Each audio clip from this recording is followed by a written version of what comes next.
तो बेटा molar mass का वही मतलब है जो मैंने अभी आपको बताया कि मतलब एक मोल इतने मॉलिक्यूल्स या इतने एटम्स के बराबर होता है, जो कि क्या है कार्बन 12 आइसोटॉप है, उसके अंदर कितने एटम है भैया, इतने एटम होते हैं, वही मेरा एक मोलर मास के बराबर होता है। और बेटा एक एमयू, ये एक एमयू है कितना, हम अभी पढ़ के आए हैं। तो बेटा एक एटॉमिक मास यूनिट होती है 1.66 × 10⁻⁻24 ग्राम। इन ग्राम्स में बेटा इतना होता है 1 AMU। ये होता है जी कार्बन 12 का वेट, कार्बन 12 का वेट इतना होता है। और नंबर ऑफ मॉलिक्यूल्स उसमें कितने होते हैं, इतने होते हैं भाई। यही दो चीजें याद करनी है, नंबर ऑफ मॉलिक्यूल्स इतने और वेट होता है इतना। ठीक है, अगली चीज देखो, नंबर ऑफ मोल किसी के कैलकुलेट करने हो, यहां से बेटा क्वेश्चन बनता है। यहां से क्या बनता है, यहां से क्वेश्चन बनता है। कहाँ क्वेश्चन मिलेगा आपको, सीबीएसई में आपके पेपर में यहां से क्वेश्चन मिलेगा। नीट में भी बेटा क्वेश्चन पहले आते थे, अब कम आते हैं। ऐसा नहीं कि आएगा नहीं, हो सकता है आ जाए, है ना, है इजी। अगला देखो, नंबर ऑफ मोल निकालने हो, क्या नंबर ऑफ मोल फाइंड करने हो किसी एक सिंगल एलिमेंट के लिए, क्या एक सिंगल एलिमेंट के लिए। बेटा खुद सोचो कि एलिमेंट का क्या मतलब है। एलिमेंट का मतलब है भैया कोई मान लो दो चीजें मिली, एक मिला ए, एक मिला बी, और मिलकर बन गया ए बी। तो इसके अंदर बोल रहा है खाली ए का निकाल के दो जी, नंबर ऑफ मोल्स किसके निकाल के दो, ए के नंबर ऑफ मोल्स निकाल के दो। या तुमको क्या बोल देगा कि भैया ए और बी बनकर इतने मोल्स बने और बी के इतने मोल्स थे, तो बताओ ए के कितने मोल्स होंगे, कितने मोल ए चाहिए होगा कि इतना मोल ये बन जाए। तो मतलब मोल, यहाँ पे नंबर ऑफ मोल्स निकालने होते हैं। बट सिमिलर फॉर्म, बहुत आसान फॉर्मूला है, देखो जरा। For elements number of mole given mass बटे में एटॉमिक मास, गिवन मास बटे में एटॉमिक मास। इसको बेटा ऐसे याद कर लो जैसे कैसे क्या याद करते हो, जन गण मन याद करते हो ना, वैसे याद कर लो, या 2 की टेबल बस। कि नंबर ऑफ मोल निकालने का फॉर्मूला होता है गिवन मास की कुछ मास गिवन होगा अपॉन में एटॉमिक मास। अभी एटॉमिक मास क्या है भाई, अगर मैं बोलूँ ये देखो इधर देखो, एटम का मैं बोलूंगा H2O के अंदर नंबर ऑफ मोल निकालो, और H2O में रखा है 10 ग्राम, 10 ग्राम H2O मतलब 10 ग्राम पानी के मोल्स निकालो, कितने 10 ग्राम पानी के मोल्स। 10 ग्राम तो गिवन मास हो गया, मैंने खुद दे दिया 10 ग्राम गिवन मास हो गया ना, गिवन मास अपॉन में मोलिकुलर मास। मोलिकुलर मास कैसे निकालोगे इसका, तो हाइड्रोजन का मास होता है 1 प्लस ऑक्सीजन 2 मल्टीप्लाई नहीं 2 मल्टीप्लाई 1 H2 2 के साथ है ना, और प्लस अरे यार 2 मल्टीप्लाई 1 प्लस हाइड्रो और ऑक्सीजन का कितना मास होता है 16, तो 2 प्लस 16 बराबर 18, मतलब ये 10/8। ऐसा काम हो गया ना, समझ में आ गया मैं क्या बोल रहा हूँ, इतना आसान है बेटा ये। बस थोड़ी सी कैलकुलेशन क्या है पॉइंट्स में और सिग्निफिकेंट नंबर्स में जाती है। अब सिग्निफिकेंट नंबर्स में पता है ना बेटा, पॉइंट पॉइंट पॉइंट पॉइंट के बाद चलती चली आती है तो सिग्निफिकेंट फिगर्स होती हैं। तुमने सिग्निफिकेंट फिगर्स गिनी हुई बेटा 12th के अंदर, या सॉरी मैथ्स के अंदर, कि कितनी सिग्निफिकेंट फिगर है। ऐसे मैं बोलूँ 10 में भैया 10 में कितनी सिग्निफिकेंट फिगर है, एक ही तो है, 1 0। 100 में कितनी है 2, 1000 में कितनी है 3। कितना ये आसान है, तो सब कुछ पढ़ाई बहुत आसान है बेटा। देखो ठेली खींचने से तो आसान ही है ना पढ़ना, नहीं बोल दो नहीं है, या कट्टा उठाने से ज्यादा, तो बेटा मजदूरी नहीं करनी तो पढ़ाई कर दो। देखो अब कंपाउंड की बात करें, कोई बोले भैया मेरे को तो 2 एलिमेंट का मोल नहीं दे रखे हैं, मान लो इन दोनों का पहले ही दे रखा हो, पूछे भैया इसका बता, पूरे कंपाउंड का, एलिमेंट गया वर्ड में, पूरे कंपाउंड का बता, तो कोई बात नहीं भाई, उसमें भी सेम फॉर्मूला गिवन मास, तो कंपाउंड का भी रखा होगा अपॉन में मोलिकुलर मास। अब इसके अंदर खुद तो देखो, मैंने ये कंपाउंड ही तो दिया था एक्चुअली, जो मैंने पहला एग्जांपल तुम्हें कराया, H2O एक कंपाउंड ही तो है ना। इसके अंदर से खाली H का पूछता, अभी कंपाउंड का तो मैंने निकाल ही दिया, खाली H का पूछता, खाली हाइड्रोजन का पूछता, तब हाइड्रोजन का गिवन मास लगता और नीचे में मोलिकुलर मास लगता।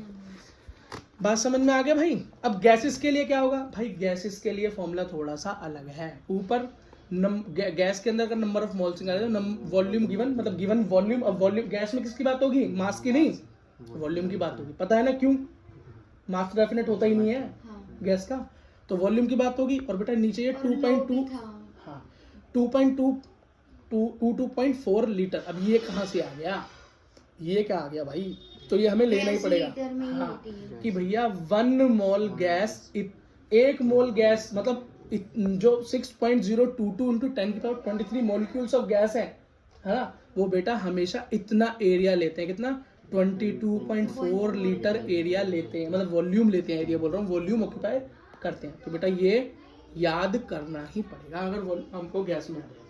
ठीक है बेटा, अगला टॉपिक देखो।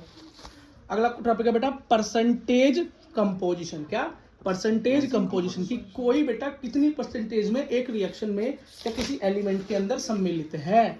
मान लो मैंने बोला A + B बराबर बना ए बी, क्या बना? AB तो मैंने बोला ए तो ए बी है 100, कितना है 100%, और बी है मेरा 70%। तो बताओ ए कितना होगा, बताओ कितना होगा? इसको उधर ले जाएंगे। ऐसे ही बताओ ना बेटा, इतना ले आना क्यों है? 30 होगा ना। हाँ नहीं समझ में आया कितना आसान है? मैंने बोला a प्लस बी करके ए बी कोई कंपाउंड बना, एलिमेंट को जोड़ा, ए भी 100% है और बी मेरा 70% है, तो ए कितना होगा? तो बचा हुआ 30 पे होगा। मैं समझ रहा हूँ तुम क्या बोल रहे हो, इसे वहां लाके काट दोगे 70, इतना क्यों कर रहे हो? तो सीधी सी कैलकुलेशन कर लो ना, 100 आया होगा तो कैसे आया होगा? तो बेटा 30 आ गया, तो यही था, ए का परसेंटेज हो गया 30, बी का हो गया 70, ए बी का हो गया 100। यही होता है बेटा परसेंटेज कॉम्पोजिशन। देखो अभी तक क्या करते हैं हम, देखो इसका formula, percentage of an element in a compound, किसी भी एक कंपाउंड के अंदर किसी एलिमेंट की परसेंटेज, जो भी उसका कंपोजिशन है। जैसे mass of element in 1 mole of compound, ये देखो mass of element in 1 mole of compound upon में molar mass of the compound multiply 100, ये इसका फॉर्मूला होता है। अब आप कहोगे यार भैया कितने सारे फॉर्मूले कराए जा रहे हो, पर सब कुछ बेटा कुछ नॉर्मल से फॉर्मूले नहीं दिखा दे रहे। जिसका पूछता हूँ उसको ऊपर, टोटल का नीचे, मल्टीप्लाई में 100 ही तो करना है। परसेंटेज की जहां बात आती है बेटा वहां पर 100 से। ठीक, इतना कुछ याद मत करो, बस ये समझ लो कि जो भी एलिमेंट के बारे में पूछा होगा उसको मास दे रखा होगा ऊपर और नीचे टोटल, बस। एक क्वेश्चन करके देखते हैं फिर बेटा बिल्कुल क्लियर हो जाएगी बात बुद्धि में। क्वेश्चन दे रखा है CH4, क्या CH4 मोलिकुलर मास इसका निकाले तो कैसे होगा? तो भाई C का कितना होता है वेट, एटॉमिक मास क्या होता है 12 प्लस 4 इंटू 1 होता है हाइड्रोजन का, तो क्या निकल गया 16। ठीक, अब मुझे पता है, अब खाली मुझसे कोई पूछ रहा है कार्बन का निकाल के दिखाओ और फिर बोल रहा है भैया हाइड्रोजन का भी निकाल के दिखाओ परसेंटेज, कोई बात नहीं निकाल दूंगा। मुझे पता है भैया कार्बन का कितना है, कार्बन का 12 ग्राम है, कितना है इस टोटल ग्राम में कार्बन कितना ग्राम है 12 ग्राम, बस। तो बेटा 12 ग्राम अब मास, हाँ वेरी गुड। देखो बेटा अब मास परसेंटेज ऑफ कार्बन कैसे निकाली हमने भैया, कार्बन का वेट ऊपर रख दिया मास और टोटल वेट नीचे रख दिया मास, मतलब मल्टीप्लाई 100 किया परसेंटेज के लिए, आ गया 75।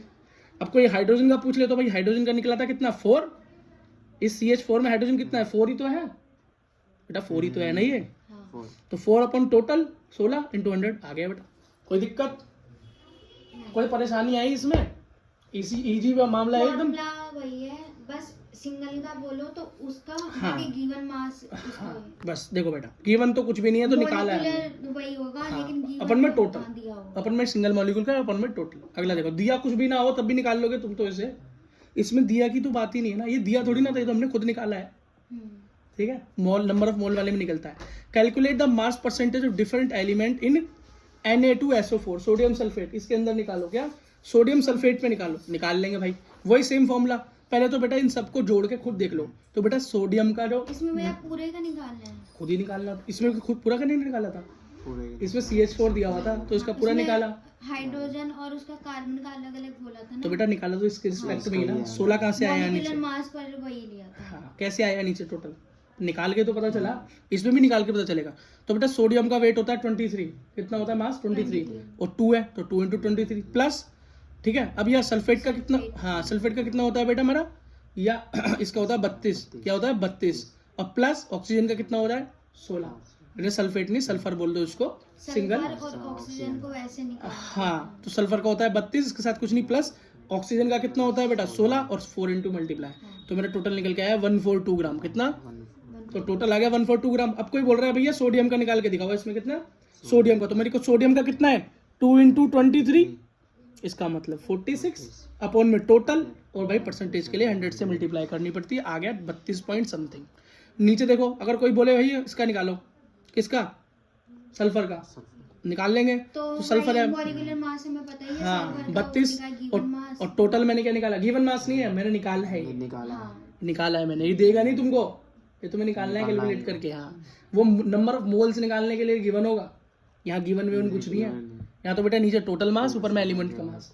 अब मैंने ये दोनों चीजें खुद ही निकाली है, तो बेटा इसके लिए तुम्हें क्या याद होना चाहिए, नाम ये याद होना चाहिए कि सोडियम का नंबर कितना है, सल्फर का कितना है, ऑक्सीजन का कितना है, कार्बन का कितना है, हाइड्रोजन का कितना मास है। अगर नहीं पता होगा तो ये क्वेश्चन हिलेगा भी नहीं तुमसे, नहीं हिलेगा ना, हाँ तो बेटा कम से कम 20 तक एलिमेंट याद होने चाहिए। मैं 9th क्लास से बच्चों को बोलता हुआ आता हूँ, बच्चे याद नहीं करते, 12th क्लास में आके भी सर मार रहे होते हैं इधर उधर, पीछे से पूछते हैं अपने दोस्त से, तो वो कुछ ज्यादा पढ़ा लिखा थोड़ी ना, वो खुद नहीं पढ़ के आया, वो खुद तुम्हारे भरोसे आया हुआ है।